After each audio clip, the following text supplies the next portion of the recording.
ओम शांति। यज्ञ के आदिकाल को देखो। प्यारे बाबा ने इंतज़ाम ही कराया और इंतज़ाम ही किया, इंतज़ार नहीं। जिस समय कन्याओं माताओं का संगठन जमा हुआ तो बाबा ने देखा कि इन सबके पास जितना बाबा से प्यार है उतना अलंकारों से भी प्यार है और वस्त्रों से भी प्यार है। तो प्यारे बाप दादा ने एक बहुत सुंदर युक्ति रची। आप सभी को मालूम हो या ना मालूम हो, हर प्रदेश का अपना कोई ना कोई विशेषता होती है। जैसे उड़ीसा में दुर्गा पूजा के समय नया वस्त्र पहनते हैं, वैसे ही सिंध में जब दीपावली आती है तो नया अलंकार पहनते हैं सोने का। जो लास्ट ईयर पहना है वो नहीं पहनेंगे, नया वस्त्र तो पहनेंगे ही लेकिन अलंकार पहनेंगे। अब सभी का अलंकार से कैसे मोह निकले और कैसे त्याग करें और कैसे फिर अपने को अलंकारित बनाए, अर्थात दिव्य गुणों से संपन्न बनाए। तो प्यारे बाबा ने एक अच्छा स्लोगन दिया, बहुत सुंदर बताया। अगली दिवाली नहीं आएगी। जब अगली दिवाली आएगी नहीं तो और अलंकार क्या चाहिए और अच्छा वस्त्र क्या चाहिए। तो यज्ञ का आदिकाल ही इंतज़ार से नहीं, इंतज़ाम से चला है। जब प्यारे बाबा ने, शिव बाबा ने ब्रह्मा बाबा को बताया कि तुम प्रजापिता ब्रह्मा हो और भविष्य में नारायण बनने वाले हो, तो क्या बाबा सुनने से बन गया? कोई कोई ब्राह्मणों के मन में संकल्प आता है। क्या संकल्प आता है? बाबा में बाबा आया इसलिए बाबा नारायण बन गया। चलता है ऐसा संकल्प? चलता है ऐसा संकल्प? विश्व के सारे ब्राह्मणों ने मिलकर के जितना पुरुषार्थ नहीं किया होगा उससे ज़्यादा पुरुषार्थ ब्रह्मा बाबा ने किया। सारे ब्राह्मणों का आज दिन तक का बता रही हूँ, क्योंकि मुझे वो दिन याद है जब रात को 2 बजे बाबा अपने कमरे में होते थे और उनके कमरे की लाइट जल रही होती थी। तो जगदीश भाई पहली बार उस समय मधुबन गए थे।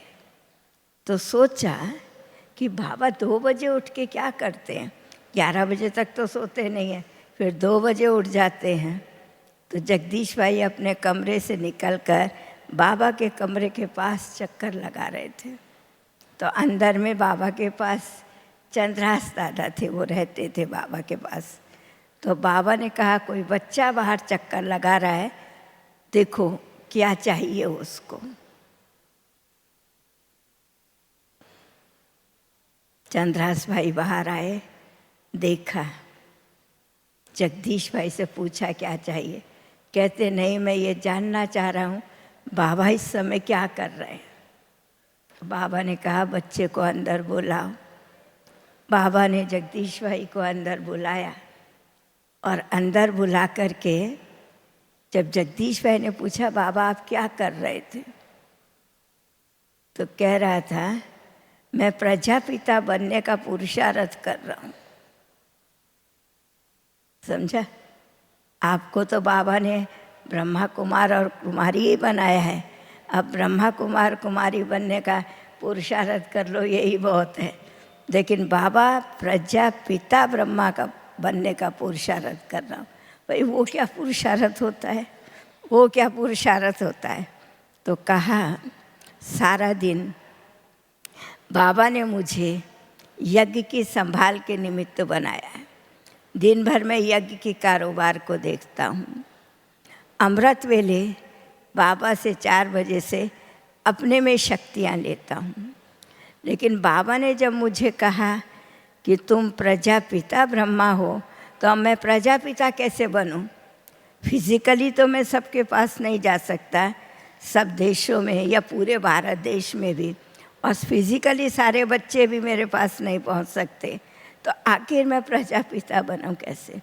तो 2 से 4 बाबा प्रतिदिन नियम से, चाहे जो भी हो जाए, प्रतिदिन नियम से सवेरे उठ करके सारे विश्व की, सारे महादेशों देखो, सारे विश्व की आत्माओं को सकाश देता था।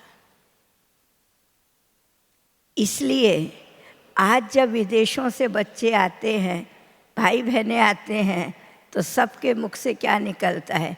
मेरा बाबा। कोई नहीं कहता कि इन ब्रह्मा कुमारी इसका बाबा, मेरा बाबा, क्योंकि वो सब धर्म आत्माओं का भी धर्म पिता है, सारी मनुष्य आत्माओं का प्रजापिता है। चाहे कोई ब्रह्मा कुमार कुमारी बने या न बने, लेकिन ब्रह्मा द्वारा रची गई सृष्टि के आदि में आने के बाद जितने धर्म पिताओं को इस धरा पर लाया है, उन्हीं देवी देवता घराने की आत्माओं ने लाया है। यह हम सब अच्छी तरह से जानते हैं। तो अब हमें अभी आज के आए हुए बाबा के बच्चों को तो वास्तव में बिल्कुल भी इंतज़ार नहीं करना चाहिए। जो बातें बाबा ने हम सभी को 36 से 69 तक और 69 से अभी तक जो बाबा हमको सुना रहे हैं, आप लोगों को लगता है कि हम रिवाइज कोर्स सुन रहे हैं? क्यों? जो आज हम मुरलियाँ सुन रहे हैं, चाहे अव्यक्त मुरलियाँ हों, चाहे साकार बाबा की मुरलियाँ हों, दोनों ही मुरलियाँ हमारे लिए नई हैं। क्यों नई हैं? जब तक हमने किसी मुरली को धारण नहीं कर लिया है, तब तक वो मुरली नई है। ये सदा ध्यान रखो। तो इसलिए कभी नहीं सोचो कि बाबा तो शुरू से ही कहते चले आ रहे हैं, अब विनाश हो जाएगा, विनाश हो जाएगा, विनाश होगा। 76 गया और गया और गया। नहीं, आप अपने आप से पूछो। बाबा ने हमें 3 काम दिए।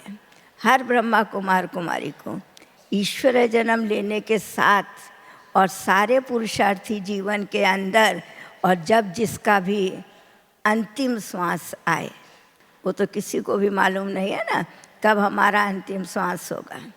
तो बाबा ने हम सबको 3 काम दिए। पहला काम, देखें हम अपने आप से वो कार्य हम कर रहे हैं कि इंतज़ार ही कर रहे हैं विनाश कब होगा, विनाश कब होगा। पहला कार्य बाबा ने दिया है स्वपरिवर्तन। हम देखें, कलयुगी जीवन से हम संगम युग पर आए, ब्रह्मा कुमार कुमारी कहलाए। ब्रह्मा के लक्षण कितने हमारे जीवन में आए। हमारे नैनों में आत्मिक भाव है, हमारे कानों में सिवाय बाबा के महावाक्यों के और कुछ गूंजता है। आजकल बहुत इजी हो गया है, घर में बैठ कर के सब कुछ देख सकते हो। पहले इतना इजी नहीं था, जाना पड़ता था। अभी इसलिए बहुत ज़्यादा हमारी देखने की और सुनने की टाइम बढ़ता जा रहा है, लेकिन मनन करने का और अपने को देखने का और स्वरूप बनने का टाइम कम होता जा रहा है। सदा याद रखो, मोबाइल भी एक माया है। जितना आप देखेंगे और सुनेंगे, उतना आपकी चिंतन मनन शक्ति कम हो जाएगी। आपकी मनन शक्ति आपकी चिंतन शक्ति इस संसार की बातों को सुनने और देखने से परे जितना अव्यक्त और सूक्ष्म वतन और मूल वतन में आप भ्रमण करेंगे, आपकी चिंतन की और मनन करने की शक्ति और अपने संपूर्ण स्वरूप को देखने की शक्ति बढ़ती जाएगी।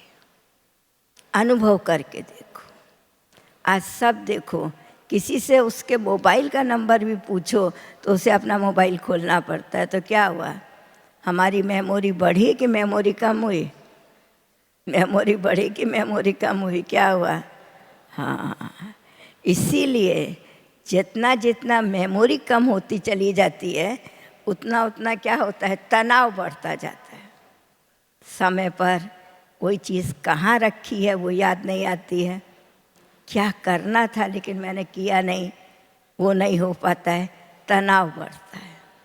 और तनाव से क्या होता है, जितना तनाव बढ़ता है उतना हम अपने आप को क्या समझते हैं, असहाय समझते हैं। कुछ करना चाहते हैं, कुछ कर नहीं पाते। इसलिए बाबा ने कहा अभी क्या करते चलो, पहली बात ज़्यादा से ज़्यादा, आज की मुरली सब ने सुनी होगी, आज की मुरली मैं सुनने के बाद सोच रही थी अभी क्लास की ज़रूरत नहीं है, बाबा ने तो क्लास करा दिया, क्या क्या इंतज़ाम करो। आज बाबा ने क्लास कराया नहीं, किसका इंतज़ार नहीं करो, क्या क्या इंतज़ाम करो। उत्तर मिला बाबा की मुरली से। एक शब्द आज की मुरली से सभी ब्राह्मण पक्का कर लो, वो शब्द कौन सा है, वहाँ मेरा भाग्य। आपको उठाता कौन है,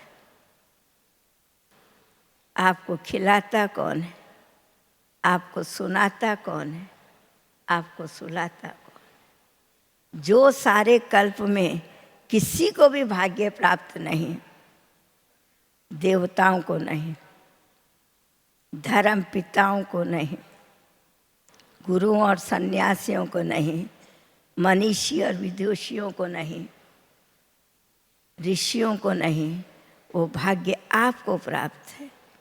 आप घर गृहस्थ में रहे पड़े हो लेकिन बेहद के सन्यासी हो। सोचो, रियली हम हैं सन्यासी, खुद को बनाया है, अभी बनो। आपको वैरागी बनने की भी ज़रूरत नहीं है। आप जब सब आए हो जिस समय पर, इस समय हमें किसी को कहने की ज़रूरत नहीं है कि विनाश होने वाला है। अभी लोग कहते हैं कि जो आप कहते थे वो सत्य है।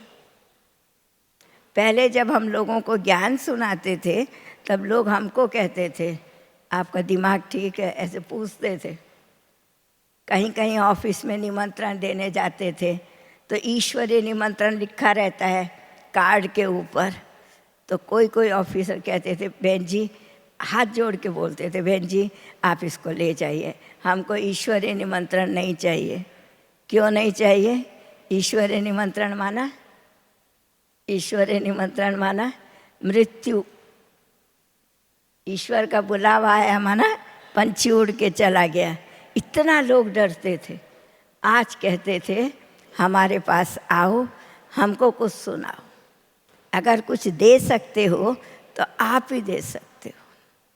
जो बाबा ने आज की मुरली में कहा, आपको आपके लिए समय मिलेगा ही नहीं। आजकल स्थान इतने मिलते हैं, स्टेज इतनी मिलती है, सेवाएं इतनी मिलती हैं, लेकिन कमी किस चीज़ की है? हैंड्स की कमी। अपने आप को तैयार करो, अब और कुछ होने वाला नहीं है, जो करना है हमें ही करना है। तो पहला कार्य बाबा ने दिया विश्व परिवर्तन का, और दूसरा कार्य दिया बाबा ने हमको विश्व स्व परिवर्तन का पहला कार्य दिया, दूसरा कार्य दिया विश्व की हर आत्मा तक मेरा संदेश पहुंचाओ। हम देखें हमने अपना परिवर्तन कहाँ तक किया है। 50%, 60%, वो हर कोई अपना जान सकता है। परिवर्तन में कुछ नहीं करना है, कोई बड़ी चीज़ नहीं, सिर्फ एक संकल्प का परिवर्तन ही हमारा संपूर्ण परिवर्तन कर देता है। वो एक संकल्प कौन सा है कि मैं अविनाशी आत्मा हूँ, और ये रियल है। मैं जो शरीर के भान, शरीर हम बोलते नहीं कि मैं शरीर हूँ, ऐसे भी मैं अविनाशी आत्मा में बोलने की जरूरत नहीं, ये नेचुरल भान है हमें। ऐसे ही इस संकल्प को भान में बदल दो, अर्थात अनुभव में बदल दो। रिपीट नहीं करो, रियलाइज करो। और रियलाइज करने के लिए कुछ ज़्यादा बड़ा काम नहीं है, सहज है, बहुत सहज है। हर कार्य को करने से पहले, हर किसी को देखने से पहले मैं किसको देख रहा हूँ और मैं कौन देख रहा हूँ, मैं देखने वाला कौन और जिसको देख रहा हूँ वो कौन। ये छोटी छोटी बातें हैं, लेकिन यही बड़े काम की है। शुरू में बाबा ने बैठ के सारे वेदों शास्त्रों का ज्ञान सुनाया क्या? नहीं, तुम खुद खुदा हो, अर्थात देह भान से परे मैं नारी हूँ, वो लज्जा नहीं, भय नहीं कि वो भाई क्या कर देगा, नहीं, मैं खुद खुदा हूँ, अर्थात स्वयं में शक्तिशाली हूँ। याद करें बाबा के उस आदिकाल को कि जब बाबा अमृत वेले से लेकर रात्रि तक यज्ञ की संभाल में रहते थे। उस समय भी बाबा को एक मिनट भी नहीं भूलता था ये यज्ञ शिव बाबा का है, शिव बाबा चला रहा है, शिव बाबा करा रहा है। कुछ भी हो जाए, उसने यज्ञ रचा है, वही यज्ञ को चलाएगा, पूरा करेगा। आज हम अपने आप से पूछें। आज बाबा ने कहा ना, बिजनेस में आप ट्रस्टी हो, मालिक मैं हूँ। कितने बिजनेसमैन यहाँ बैठे होंगे नहीं। हमारी बहनें भी आजकल बिजनेस करती है, ऐसे नहीं खाली भाई लोग बिजनेस करते हैं, बहनें भी करती हैं। तो देखो हमें याद रहता है बाबा मालिक है, मैं ट्रस्टी हूँ। याद तब रहेगा जब सारे दिन की दिनचर्या में ये आत्मा और कर्मेंद्रियाँ दोनों का भेद हमें अनुभव होगा। देख रहा है तो कौन देख रहा है और किसको देख रहा है, बोल रहा है तो कौन बोल रहा है, किसके साथ बोल रहा है। ये छोटे छोटे सा अटेंशन दे करके अभ्यास करने की ज़रूरत है। कोई बड़ी बातें बाबा ने हमें नहीं दी हैं, नहीं तो भक्ति कितनी कितनी कठिन है। जनवरी मास में ठंडे पानी में त्रिवेणी में खड़े होकर के स्नान करते हैं। बाबा ने हमको ये कष्ट दिया है हमको। भूखे प्यासे निर्जल रहते हैं 7-7 दिन, वो कष्ट हमको बाबा ने दिया है। कुछ भी बाबा ने फिजिकल कष्ट हमको नहीं दिया है। थैंक्स तो दिल से निकले कि बाबा प्राप्ति इतनी बड़ी और मेहनत कुछ भी नहीं, दिल से प्यार से थैंक्स निकले बाबा के लिए। तो फिर देखो कैसे हमारी बुद्धि की तार अर्थात संकल्प बाबा के साथ चला रहेगा। जो आज की मुरली में बाबा ने सुनाया है, उससे मुझे एक बात जरूर याद करनी है, जरूर याद रखनी है। अगर ये भी हम एक अपनी नेचर बना दें, अभ्यास के साथ नेचर बना दें, तो भी क्या होगा, हम जो भी हमारी अंतिम घड़ी होगी, अंतिम श्वास होगा, जो भी होने दो, उस श्वास में हम संपूर्णता को ही पाएंगे। क्यों? जो आप एक चिंतन अपनी बुद्धि में ले लेते हैं, वो सारा दिन आपके मन में चलता रहता है। लौकिक हो या अलौकिक हो, जहाँ भी कोई विशेष कार्य, कोई विशेष पर्व होता है, कहाँ दादी दीदी आने वाले होते हैं, कहाँ बड़े भाई आने वाले होते हैं, जिस दिन से उनकी डेट फिक्स होती है, हमारी बुद्धि क्या हो जाती है, जो निमित्त आत्माएं होती हैं और जो सहयोगी साथी आत्माएं होती हैं, वो निमित्त आत्माएं उनको भी बिजी कर देती हैं। तो कितना सहज है हमें हर समय बाबा के साथ रहना।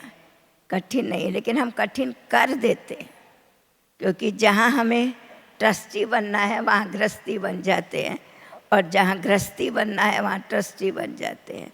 गृहस्थी बनना माना यज्ञ बाबा का है, निमित्त बाबा ने मुझे बनाया, जी जान से संभालो।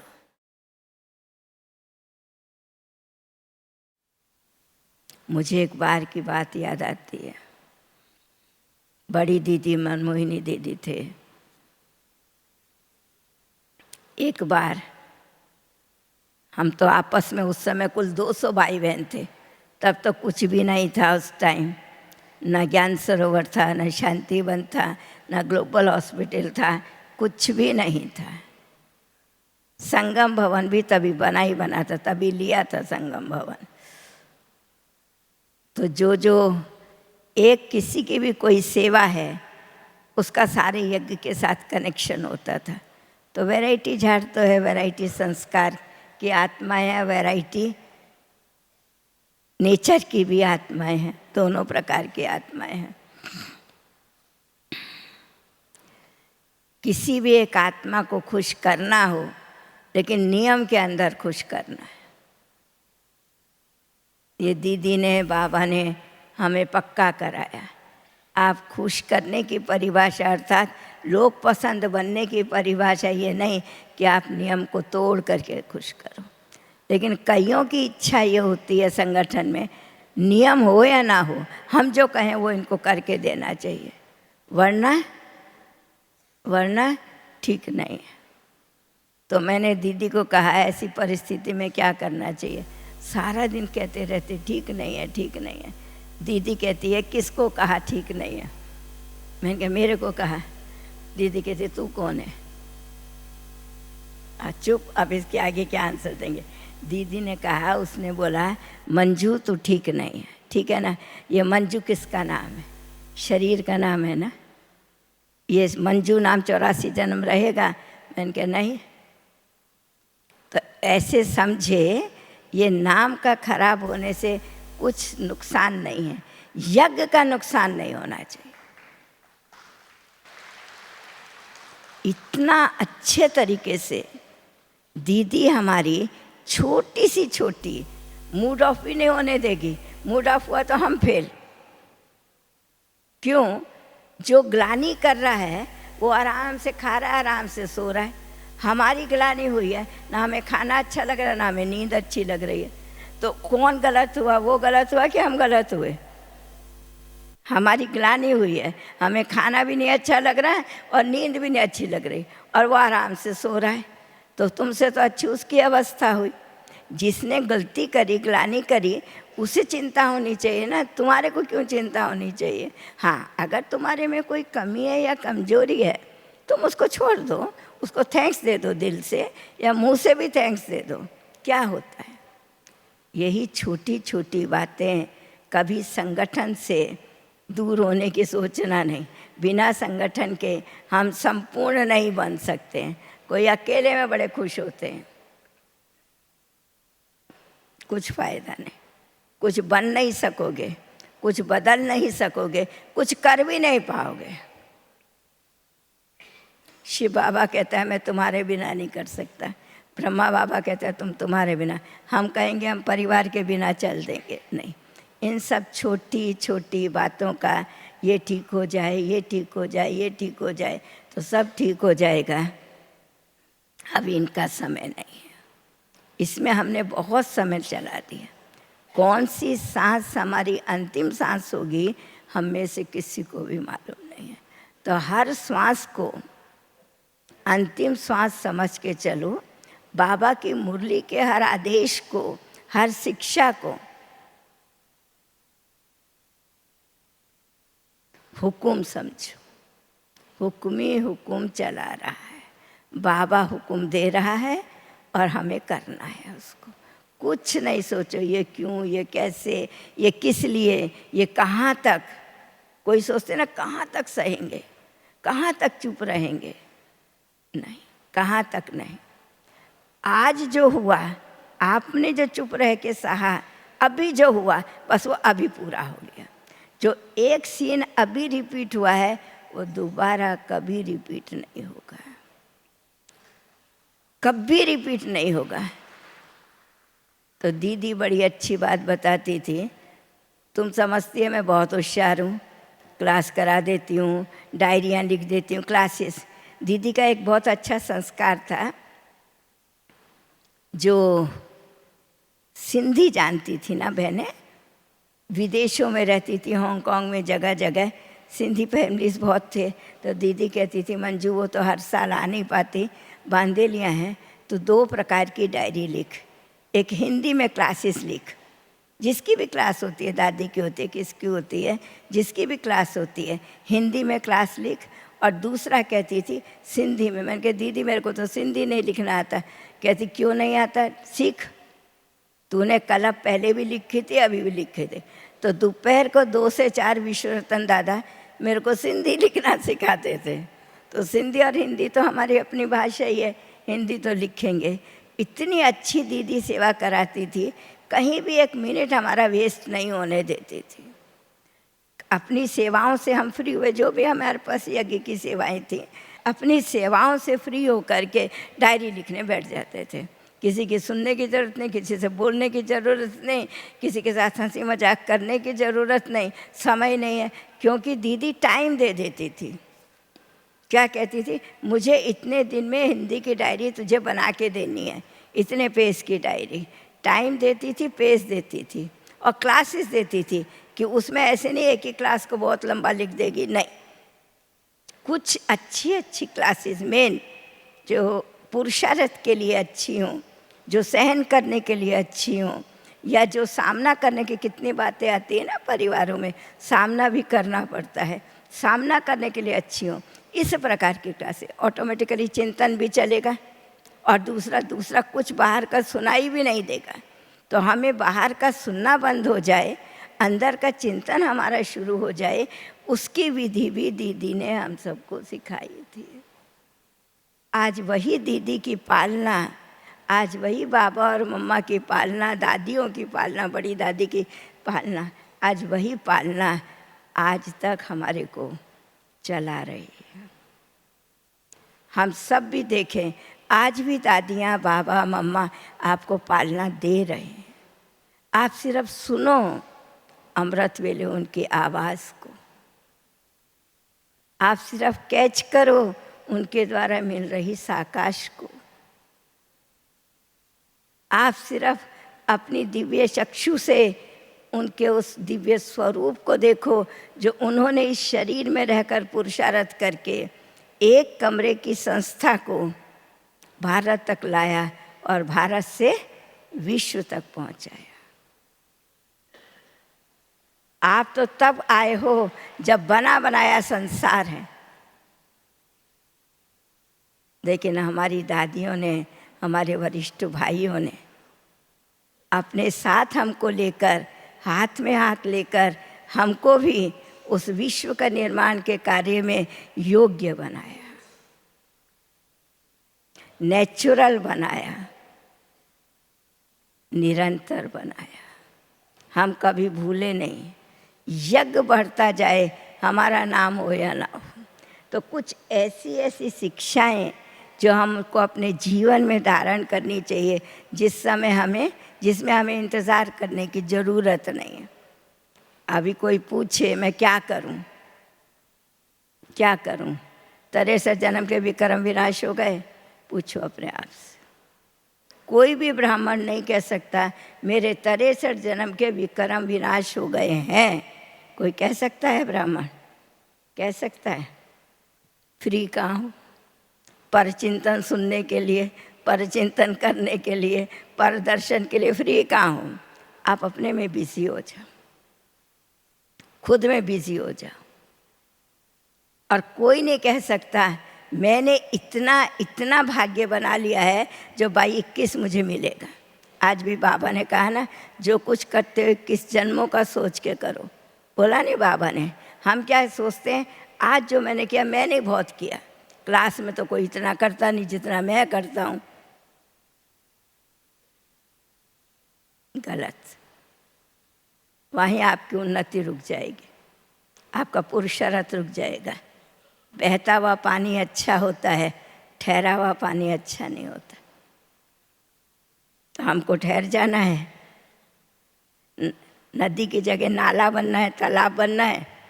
बनना है तालाब किसी को तो बनना है, किसी को भी नहीं बनना, लेकिन बन जाते हो। मैंने बहुत कर लिया, कभी बहुत नहीं सोचो। 21 जन्म पूरा पीढ़ी मिलेगा, जन्म से मृत्यु तक। आज की दुनिया में तो आज जन्म लेते हैं, कल मर जाते हैं, फिर दोबारा जन्म ले लेते हैं 9 महीने के बाद। लेकिन वो दुनिया ऐसी थोड़ी होगी, वो दुनिया ऐसी होगी नहीं। 150 वर्ष, 140 150 के बीच में हमारी आयु चलेगी, बीच में कुछ भी नहीं होने वाला है। तो हर सेकंड अपने पुरुषार्थ को ज़्यादा ना समझ के अपनी प्राप्ति को ज़्यादा देखो, तो पुरुषार्थ में मेहनत नहीं लगेगी, थकोगे नहीं, निराश नहीं होगे। जहाँ निराशा ब्राह्मण के जीवन में आ जाती है, मेहनत उसको महसूस होती है, थकान महसूस होती है, वही उसकी ब्राह्मण जीवन की मृत्यु है। तो आप बार बार मृत्यु को वरते क्यों हो? पूछो, जीना पसंद है, मौत पसंद है, क्या पसंद है? संगम युग में जितना जिए और जितना लंबा संगम युग चले वही अच्छा है, क्योंकि सारे कल्प में बाबा कभी नहीं मिलेगा। ब्रह्मा कुमार सृष्टि का रचयिता, ब्रह्मा कुमार और कुमारी बनने का भाग्य कभी नहीं प्राप्त होगा डायरेक्ट।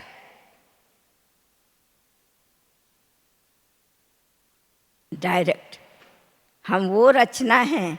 जब प्रलय का समय आया तो मनुस्मृति में एक बहुत सुंदर बात होती है, हो तो गया, अब वो ब्रह्मा के संकल्प में आया कि अभी देखे तो सही सृष्टि में क्या है, तो मैं अकेला जाके क्या करूँगा। तो मनु ने श्रद्धा का जन्म दिया, माना भावना को जन्म दिया, श्रद्धा माना भावना को। और उस प्रलयकारी सृष्टि का जब हवाओं की शांति हो गई, बादलों की गर्जन बंद हो गई, पवन का कोलाहल बंद हो गया, पानी का कोलाहल बंद हो गया, तब उस समय बड़ा सुंदर वर्णन है मनुस्मृति के अंदर। तब उस समय ब्रह्मा निकले विचरण करने के लिए। तो क्या देखा, 12-12 कोस पर एक दिया जल रहा था। माना एक कोई ब्राह्मण योगी आत्मा बच करके इस संसार का सृजन करने के लिए तैयार थी। कितनी थोड़ी आत्माएं रह जाएंगी ना, लास्ट में तो कितनी थोड़ी आत्माएं रह जाएंगी ना। अभी जैसी भीड़ होगी क्या, जहाँ जाओ वहीं लाइन लगती है, जहाँ जाओ वहीं लाइन लगती है। नहीं, कई लोग तो इतने कमज़ोर हैं, भाई कमज़ोर मत बनो। मुझे हंसी आती है, कोई कोई को बोलते हैं चलो बाबा के साथ मिलन मनाने के लिए चल, कहते नहीं, इतनी भीड़ होती है, इतनी भीड़ होती है। अंदर क्लास में जाओ तो लाइन में जाओ, खाना खाने जाओ तो लाइन में जाओ। मैंने कहा क्या तुम्हारे लिए क्या दुख हो गया ये बताओ। अच्छा, लाइन में खड़े हो, नंबर वार नंबर आ गए, याद करो बाबा को। बाबा ने तो ये नहीं कहा तुम बैठ के याद करोगे तो याद होगी, तुम खड़े होकर याद करोगे तो मैं मानूंगा नहीं। समझो, तुम अमृत वेले गए, हॉल में भीड़ है, बैठने को टाइम लग रहा है, कुछ भी हुआ, बाबा ने कोई भी हमारे को बंधन नहीं दिया है पुरुषार्थ के लिए। ये सदा याद रखो। कितना अच्छा है बाबा, सर्दी नहीं, गर्मी नहीं, बरसात नहीं, आप सबसे परे हो। जहाँ बैठे हो, जैसे बैठे हो, वैसे ही मुझे याद करो। और इससे इजी बाबा क्या करेगा, सबसे इजी पुरुषार्थ और सबसे कठिन प्राप्ति।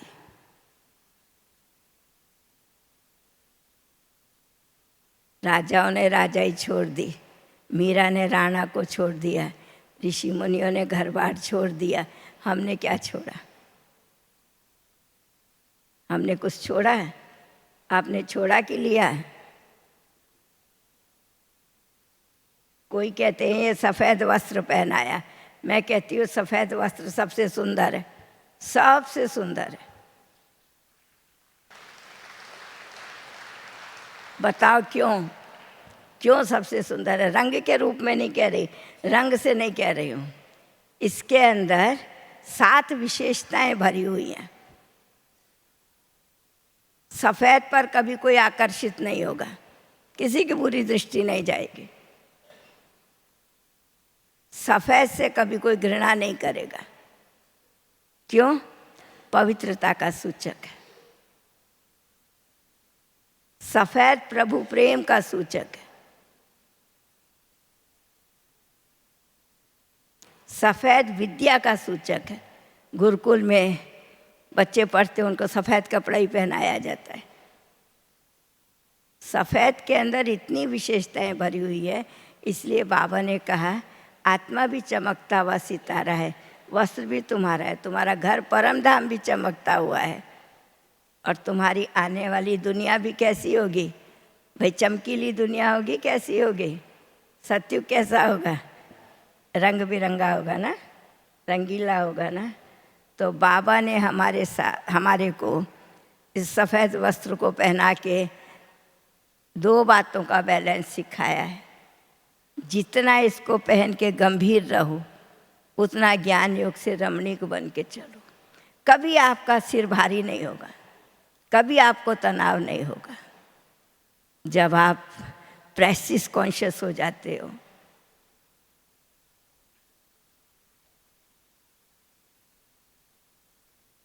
जब आप सेवा कॉन्शियस हो जाते हो, जब आप पोस्ट कॉन्शियस हो जाते हो। सेंटर में सेवा करी, बहुत करी, मेरी बहुत बड़ी पोस्ट है, मुझे मिलना चाहिए। जब आप इस दुनिया की विनाशी चीज़ की किसी के भी कॉन्शियस में आ जाते हो, आप अपने लिए ही अपने आप को क्या करते हो? भारी कर लेते हो।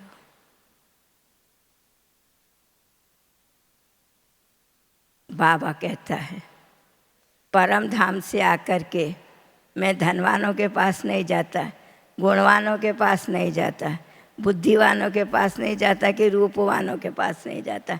मैं किन के पास आता हूँ? तुम साधारण बच्चों के पास आता हूँ। उस भाग्य को तो सोचो, किसने मुझे चुन चुन के निकाला है? सोचो, किसने चुन चुन के? कोई प्रदर्शनी से निकले होंगे, कोई प्रवचन से कहीं प्रवचन हो रहा होगा, किसी ने कहा होगा चलो चलो वहाँ अच्छा प्रवचन, कोई प्रवचन से निकले होंगे, कोई प्रदर्शनी से निकले होंगे। और आजकल के बच्चे तो किससे निकलते हैं? मोबाइल से निकलते हैं, नेट से। हमारे पास एक कर्नल है, वो मोबाइल से ही निकला है। कहते एक बार मैंने यूट्यूब खोला, उसमें बड़ा अच्छा प्रवचन आ रहा था, मैं सुनता रहा। अब वो तो कहाँ, बॉर्डर में रहता है। जब उसका लौकिक घर आया तो कहीं जा रहा था, तो उसका जो लौकिक घर है, बाबा का जो रिट्रीट सेंटर है, बिल्कुल उसके नज़दीक है। माना अगर सिटी में घुसना है तो रिट्रीट सेंटर के सामने से घुसना पड़ेगा, रोड साइड में है। तो उसने देखा इतना बड़ा बाबा का चित्र है, इतना बड़ा घर है। वो आ गया, अंदर काम चल रहा था, कारोबार चल रही थी। वो आता गया, कहता मुझे कोई देखता ही नहीं है, मुझे कोई पूछता ही नहीं है तुम यहाँ क्या आए हो। किसी को यहाँ पता ही नहीं चलता, कोई आ जाएगा तो क्या होगा भाई, वहाँ क्या पड़ा है? बाली, गोड़ी, सीमेंट, यही सब पड़ा हुआ है, और क्या ईंटा, और क्या पड़ा हुआ है, कंस्ट्रक्शन चल रहा है। तो कहते आता गया, आके बीच में खड़ा हो गया। एक कुर्सी पड़ी थी, बैठ गया तो भी कोई उसके पास नहीं आया। फिर एक बहन आई, उसने पूछा भाई जी ओम शांति। तो कहता ओम शांति, आप कहाँ से आए हो? तो कहता आप इतनी देर बाद क्यों पूछते हो मेरे से? तो अच्छा ठीक है, हम लोग बिजी थे, आप बता दीजिए कहाँ से। कहते यहाँ पड़ोस में से ही आया हूँ। तब उसने परिचय दिया कि तुम्हें ब्रह्मा कुमारी इसका कैसे पता चला? तो कहता है मैंने नेट से। तो आजकल के बच्चों का नेट से भी जन्म होता है, ठीक है, और बड़े होशियार होते हैं वो। हम लोग का जन्म मुख द्वारा हुआ, हम इतने होशियार नहीं थे। आजकल के बच्चे तो हम एक लाइन बोलेंगे तो वो 4 लाइन बोलेंगे, लेकिन अनुभव एक का भी नहीं होगा। सुना, हाँ, तो अभी हमें क्या बनना है, इंतज़ाम क्या करना है? जो हम सुनते हैं, जो बोलते हैं, जो देखते हैं, जो पढ़ते हैं, 4 काम करते हैं ना, इसके अनुभवी बनो। करते जाओ, एक एक चीज़ का अनुभव करते जाओ। आपको पता ही नहीं चलेगा कितना टाइम चला गया, कि कितनी लाइफ चली गई। नहीं, ना विनाश का इंतज़ार करो, ना अंत का इंतज़ार करो। कई कहते हैं हम तो उस दिन का इंतज़ार कर रहे हैं जिस दिन सब कहेंगे। मैंने कहा इंतज़ार करने से क्या होगा? मेरा बाबा आने के लिए जो बाबा ने इंतज़ाम बताया वो करो। तुमने सारे विश्व में संदेश दे दिया, कहते वो तो संदेश मिल रहा है ना सबको नेट द्वारा। मैंने कहा तुम फिर क्यों इंतज़ार कर रहे हो? जो संदेश दे रहे हैं उनको ही रिजल्ट मिल जाएगी, तुम कुछ नहीं कर रहे तो चुपचाप बैठे रहो। कहते नहीं नहीं, हम तो विनाश का इंतज़ार कर रहे हैं। मैंने कहा क्या करूँगे इंतज़ार करके? संपूर्ण बन गए, विक्रम विनाश हो गए? नहीं हुए। तो कभी भी अपनी बुद्धि को उल्टा मत करो, ये याद रखो। कोई भी चीज़ दूसरे के ऊपर नहीं छोड़ो, ये सदा याद रखो। सब चीज़ मुझे ही करना है, मुझे ही बदलना है, मुझे ही सुनना है, मुझे ही सोचना है। पहले मैं पुरुषार्थ में, पीछे आप। और प्राप्ति में पहले आप, पीछे मैं। तो इसकी रिजल्ट क्या होगी? आपका निर्माणता का गुण सदा बना रहेगा, आपकी पुरुषार्थ की लाइन सदा के लिए रहेगी। आप कभी अपनी लाइफ में पुरुषार्थ से थकोगे नहीं। थकना भी नहीं है, रुकना भी नहीं है, तो क्या करना है? चलना है। तो चलने के लिए पहला शब्द याद, पहला स्लोगन याद करो, मुझे ही करना है, मुझे ही बदलना है। जब हर चीज़ परिवर्तन के और पुरुषार्थ की हम अपने ऊपर ले लेते हैं तो हमारी बुद्धि जो है ना कहीं नहीं जाती, खाली करने में लग जाती है। जब हम दूसरे के ऊपर लेते हैं तो हमारी बुद्धि करने से परे क्रिटिसिज्म में लग जाती है, ऐसा क्यों वैसा क्यों। बहुत गई थोड़ी रही, थोड़ी की भी पुन आद। हर घड़ी अंतिम घड़ी। एक बार की बात बहुत अच्छी पुरुषार्थ बताती हूँ। करीब ये मम्मा के अव्यक्त होने के बाद और 66 की बात होगी, जहाँ तक मेरा ख्याल है। पूरा तो मुझे इतना याद नहीं है, लेकिन 66 की बात होगी। एक बार क्या हुआ, कोई बात हुई, कहीं से कोई बहन आई और आके जल्दी अपनी बात बाबा को सुनाने लगी। जब उसने सुनाना शुरू करा तो उसको लगा बाबा मेरी बात सुन रहा है, लेकिन जब उसकी बात पूरी हो गई तब वो सामने से देखती है बाबा मेरी बात सुन नहीं रहा, बाबा यहीं है नहीं, है बाबा वहाँ, लेकिन माइंड से प्रेजेंट नहीं है। वो चुप हो गई। फिर जब बाबा प्रेजेंट हुआ, पता तो चल जाता ना हाव भाव से। जब बाबा प्रेजेंट हुए तो बोली बाबा मैंने इतनी बात आपको सुनाई, आपने मेरा कुछ भी नहीं सुना। तो बाबा ने उसका आंसर दे दिया कि तुम्हें क्या करना है। बाबा ने उसको कह दिया ऐसे करना तो ऐसे हो जाएगा।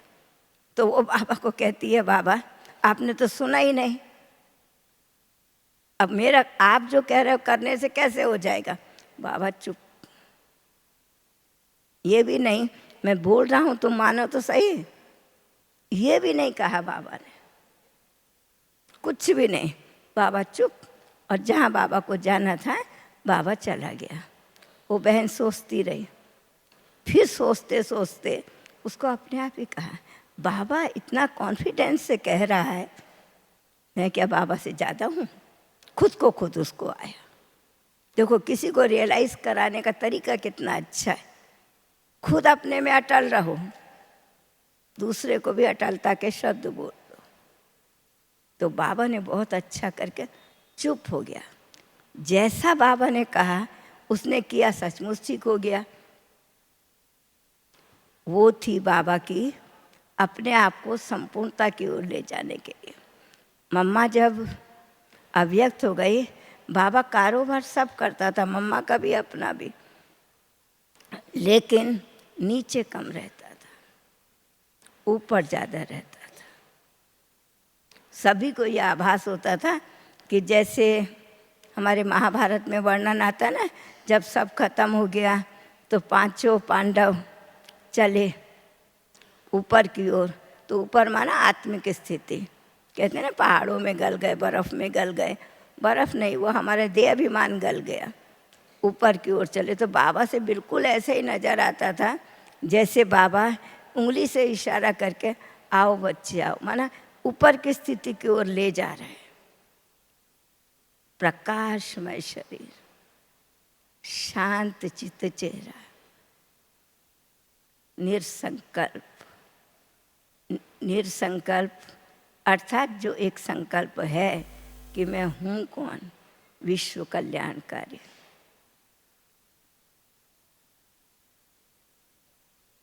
इस प्रकार की एक एक स्लोगन की या एक एक शब्द की उस स्टेज को अपने स्वरूप में लाते जाओ, स्वरूप में लाते जाओ। क्योंकि देखो, हाथों की लकीरें ये भगवान ने हमको दी हैं। कहते हैं ना भगवान ने इंसान को जन्म दिया, तो ये लकीरें भगवान ने दी हैं, लेकिन इसके अंदर रंग भरना है हमको। रंग भरना माना भाग्य को तैयार करना। तो भाग्य की लकीरें बारिश के पानी की जैसी हैं। बारिश के पानी में नहाना सहज है, लेकिन प्रतिदिन नहा सकते हो? सारा साल बारिश रहेगी? नहीं रहेगी। ये कर्म क्षेत्र श्रम करने के लिए मिला है हमारे को। जैसे हम श्रेष्ठ कर्म करते हैं वैसे ही हमारा रंग इन लकीरों में आता है, अर्थात हमारा भाग्य तैयार होता है। तो ये समय सहज प्राप्त हो गया आपको, ईश्वरीय जन्म सहज प्राप्त हो गया, वो भाग्य है, बारिश का पानी है। लेकिन जीना हमें श्रम के साथ है, कर्म के साथ है, क्योंकि ये कर्म क्षेत्र है। तो अभी जो इन लकीरों में हम रंग भर लेंगे, अर्थात अपना जो भाग्य बना लेंगे, मैं तो कहती 21 जन्म नहीं 84 जन्म के लिए बन जाता है। बाबा को देखो, साकार बाबा को, संगम में प्रजापिता, सत्य के आदि में श्री नारायण, द्वापर से विक्रमादित्य, और लास्ट कलयुग में भी बुद्धि के कारण से कितना बड़ा जौहरी बन गया, पार्टनर से मालिक बन गया। तो सारा खेल है हमारा बुद्धि योग के ऊपर।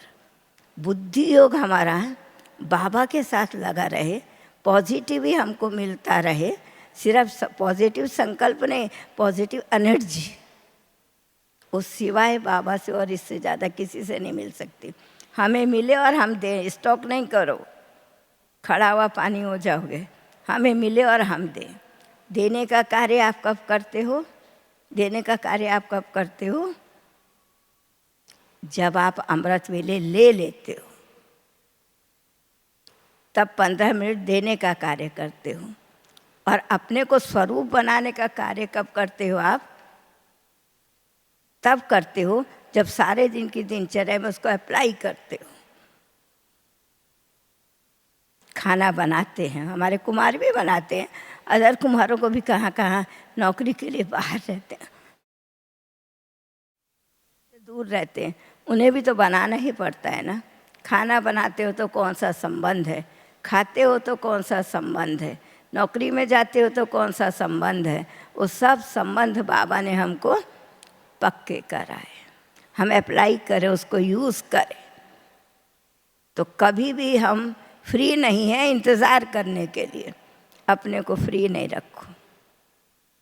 खाली दिमाग शैतान का घर होता है, खाली घर भूतों का स्थान होता है। तो दिमाग है या समय, जो भी चीज़ है, जो भी हो, उसको फ्री मत छोड़ो। फ्री चलने के लिए हमें 4 युग मिले। बाबा पूछने वाला नहीं तुम क्या कर रहे हो, कैसे कर रहे हो, क्यों कर रहे हो, किस लिए कर रहे हो, इतना क्यों, उतना क्यों, कुछ नहीं। अभी एक समय मिला है, यही करो, ये नहीं करो। स्वार्थ के लिए नहीं, परमार्थ के लिए जियो। ठीक नहीं? तो इसलिए कितना प्यारा जीवन मिला है, कितना प्यारा परिवार मिला है, कितना प्यारा बाबा मिला है और कितना अच्छा भाग्य मिला है। इन 4 चीज़ों को अपने साथ रखो, चलते चलो, चलाते चलो। मंजिल हमारी सामने है, हमें ही पहुंचना है, क्योंकि गारंटी है हमने बाबा का हाथ पकड़ा है, बाबा वहाँ तक पहुँचाएगा ही। भाई किसका हाथ पकड़ा है? बाबा का पकड़ा है कि किसी और का पकड़ा है? किसी और का पकड़ा है। भूल नहीं करना है। 4 युग मिले, किसी का भी हाथ पकड़ो। ये एक युग मिला है, बाबा का हाथ पकड़ो। और बाबा 4 युग में नहीं मिलेगा। बुलाने से भी नहीं आएगा, ढूंढने से भी नहीं मिलेगा, नहीं पुकारने से भी नहीं सुनेगा। ठीक नहीं? तो कितना अच्छा ये जीवन, आज की मुरली, अपना ये जीवन सदा क्या करो, बड़े प्यार से बाबा के साथ जियो। आपके जीवन को देख के औरों की भी इच्छा हो, हमारी भी जीवन ऐसी हो।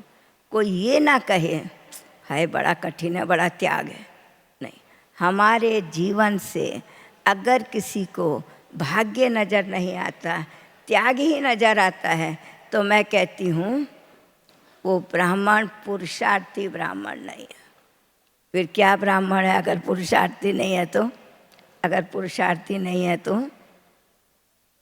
पुरुषार्थी नहीं है।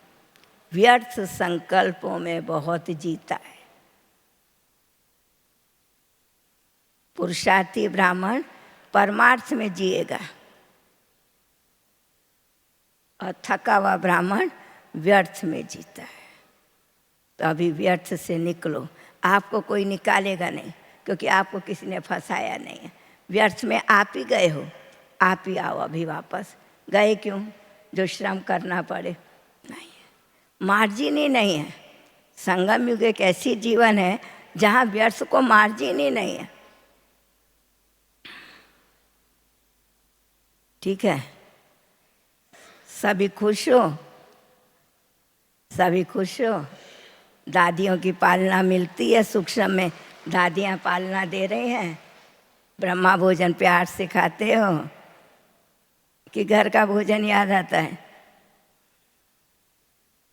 किस किस को घर का भोजन याद आता है? नहीं ना, नहीं ना। अमृत वेले अपने आप उठते हो कि मुश्किल से उठते हो? हमें तो अभी बाबा उठाता है थपथपा के, और अज्ञान काल में धूप थपथपा के उठाती है। धूप आ जाएगी सिर के ऊपर खिड़की से, तब उठेंगे। अरे सूरज निकल आया। तो देखो आपको उठाता कौन है, पढ़ाता कौन है, खिलाता कौन है, सुलाता कौन है, सैर कौन करता है आपके साथ। ये सब चिंतन, ये आपका इंतज़ाम है। इंतज़ार को मार्जिन ही नहीं है। समय ही कहाँ है? समय है? समय है हमारे पास? समय नहीं है। सबसे ज़्यादा बिजी मैन बाबा के बच्चे हैं, बाकी तो सब फ्री हैं। सबसे ज़्यादा हमें हमारी भी चिंता है, तत्वों की भी चिंता है, मनुष्यों की भी चिंता है, सृष्टि की भी चिंता है। चिंता माना शुभ चिंता, टेंशन वाली चिंता नहीं, शुभ चिंता। ठीक नहीं? ठीक है? सबका स्वास्थ्य ठीक है? मन का स्वास्थ्य पूछ रही हूँ, तन का नहीं। मन से सब खुश हो? हाँ। तन कितना भी रोगी हो जाए, मन रोगी नहीं होना चाहिए। और तन स्वस्थ होगा, मन रोगी होगा, बेकार है। मन को हमेशा समझो मेरे कर्मों का किया हुआ ही। कोई भी बीमारी आती है, किसी को दोषी मत करो। यज्ञ के कारण हुआ, भाई के कारण हुआ, बहन के कारण हुआ, सेवा के कारण हुआ, ये कारण बहुत बताते हैं। अच्छा नहीं लगता सुनने से। मेरे ही कर्मों का फल है। चलो, बाबा बुला रहा है। ओम शांति।